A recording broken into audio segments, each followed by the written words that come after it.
What's a conspiracy theory you do kind of believe? And lately, Candace Owens has gotten a lot of attention because she's going to a whole new level with the conspiracy stuff, especially since Charlie Kirk was killed.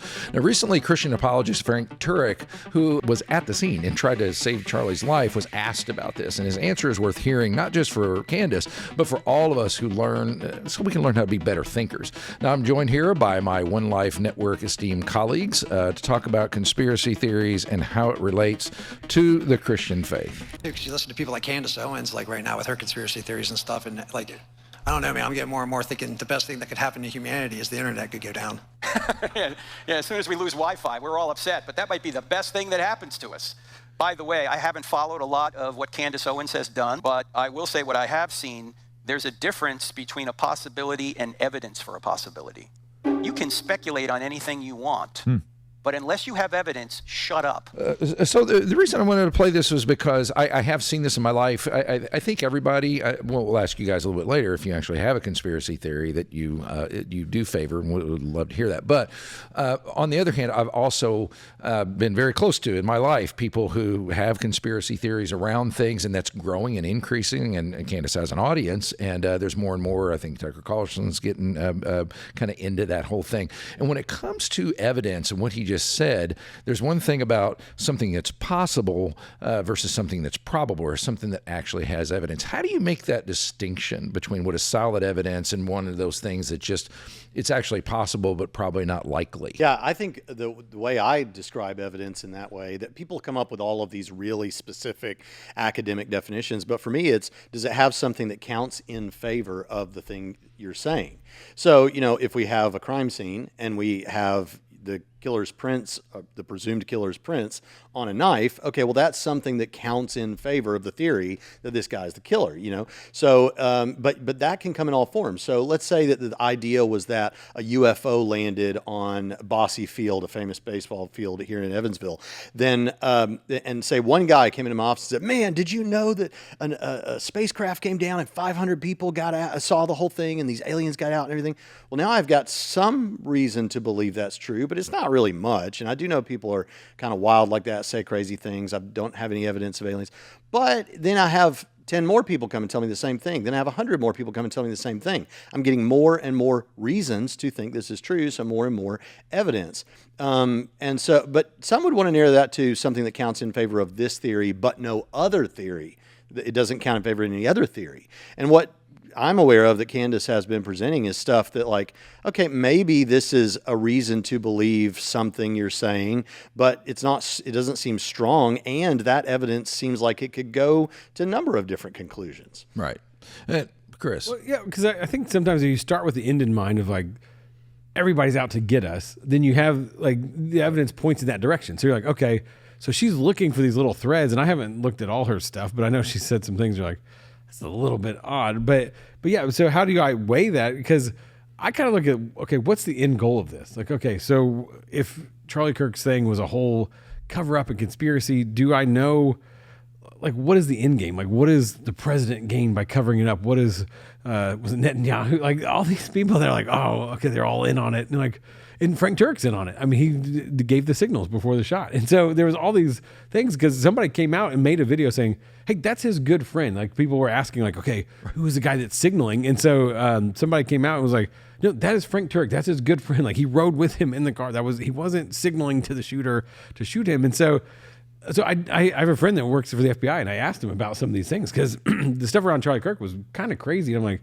I don't know what to believe because there's so many different theories. And so I asked him, and he's like, no, that guy shot him. And I said, but how do you know? How, like, the disassemble the gun? And he's like, that gun you can disassemble really quick. He's like, I can do it in like less than a minute. I'm like, okay. And then what about this? He's like, oh, this. And so then when you talk to somebody that's grounded in it and been a part of the investigation, and like, then you start to realize, like, okay, a lot of those things are just people saying stuff. Yeah, one of the things I like about, and try to think in matters of faith and matters of evidence and all those things, I like the way our court system works, because I was chosen for jury duty not real long ago. Which case was it? Yeah, That's right.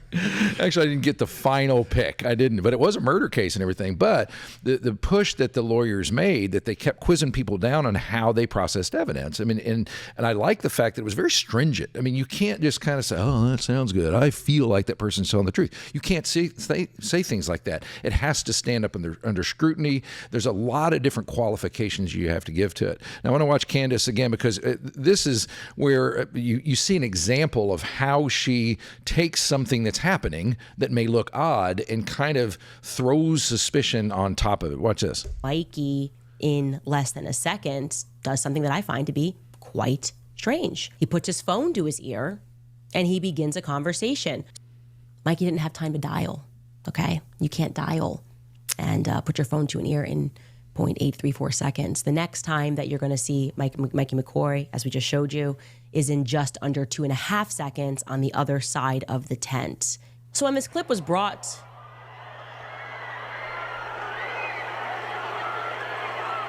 that seems automatic, right? 0.834, that seems pretty quick. No, he doesn't do that. We even have him in front of Charlie's car. When Charlie is brought to the car, the waiting car rather, he is still on the phone, and I can show you the clip of that. Take a look at this. Don't worry, we'll slow it down for you. See him in the background with the backpack. The only logical conclusion we come up with was that Mikey was already on a phone call at 12:23 p.m. by 12:23 p.m. The only logical conclusion, the only one, there's not any other logical conclusions anybody could ever possibly come up with at all of why this. Well, this is exactly what. Yeah, this is exactly what I'm saying about how, okay, you have something that is that you could present as evidence, but that piece of data that you're saying is evidence that Candace's theory is right could also be explained by, yeah, this guy got on the phone at that time and just didn't get off because something crazy happened and he wants to tell the person he's talking to about it. This whole thing about he doesn't dial is really confusing to me. When's the last time you guys dialed a number on your phone? Who dials a number? I don't even touch the phone anymore. I just say, I don't know anybody's phone number. Call Brett Nicholson, call Chris Chadwin. Although every time I call you, it calls somebody else. But the bottom line is, like, that, it makes a lot more sense to me. The guy is calling someone, this happens, and oh my gosh, you're not going to believe what happens as I'm walking out. That seems way more plausible. Yeah, or he's calling the ambulance, or we don't know. Yeah, but the only logical conclusion is well, and he could have been on a call when it happened if he didn't know it was happening. I mean, if he's toured around with Charlie Kirk and if he's responsible in the organization, you know how that goes. You talk behind the scenes. You're not watching him present things. You could be talking to any number of people for any number of reasons. So, and that's the thing I've noticed in conspiratorial kind of thinking. It's attaching to whatever.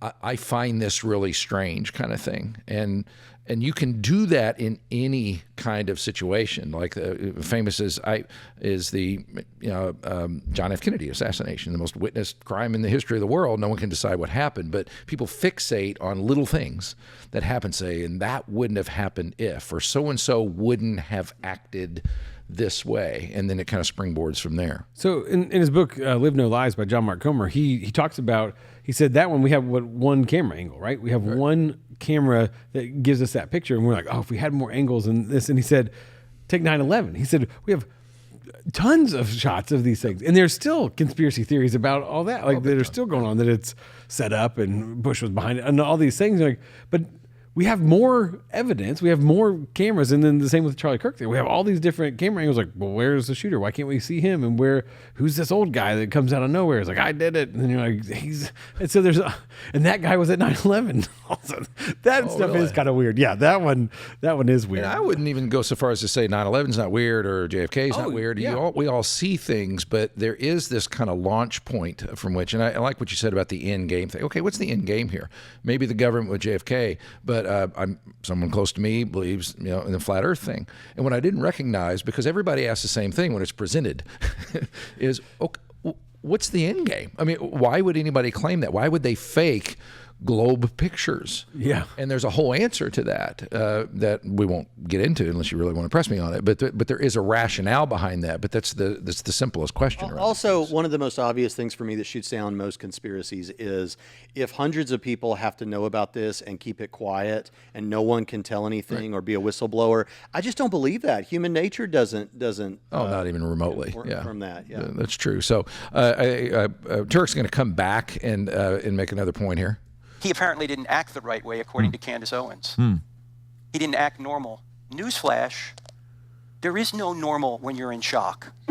There is no normal when an abnormal thing happens. Yep. Some people are going to act one way, other people are going to act another way. You don't know how you would react. You know, and I've been guilty of this because I like real crime shows, and you do kind of sometimes place on that person. If this would have happened, they would act like this.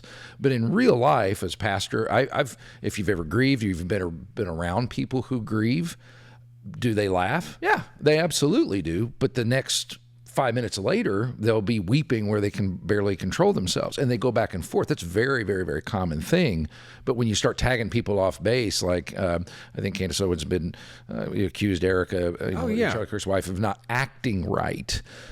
There's lots of reasons for that. But have you guys seen that sort of thing, that people didn't act the way they're supposed to? Yeah, well, with the Charlie Kirk, the Erica Kirk thing has been a big, people are like, is this a grieving widow? And that's been a big thing.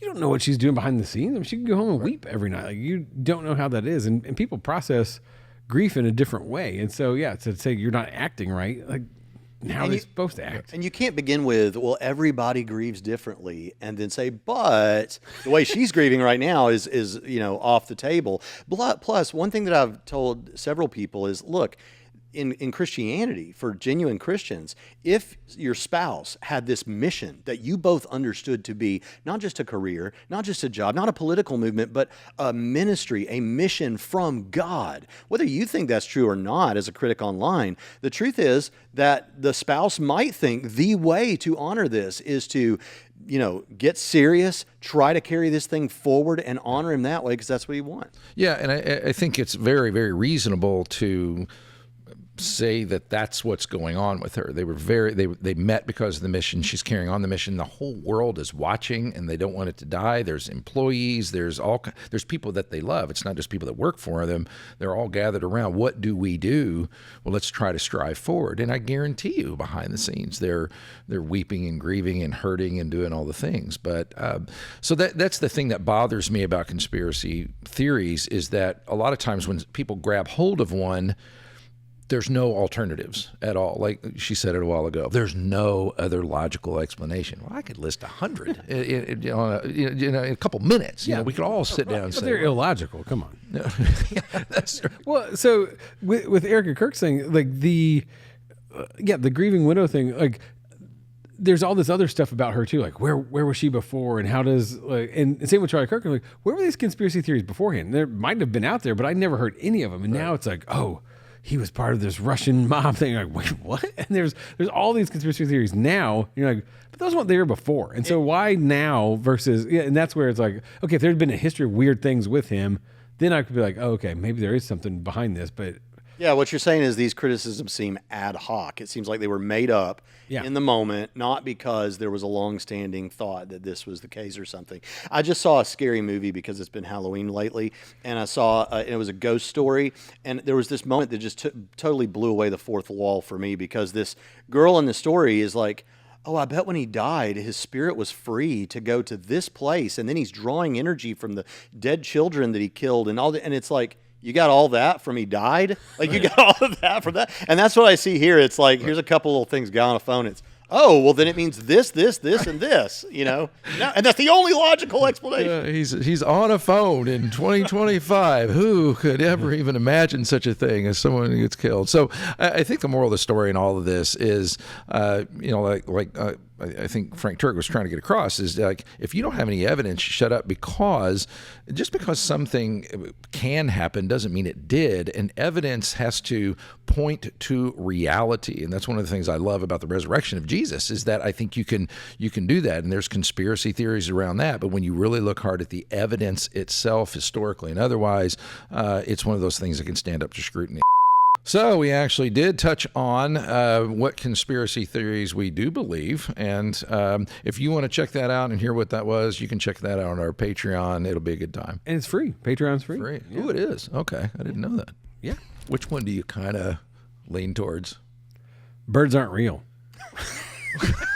Just kidding. Have you ever heard that one? That one's great.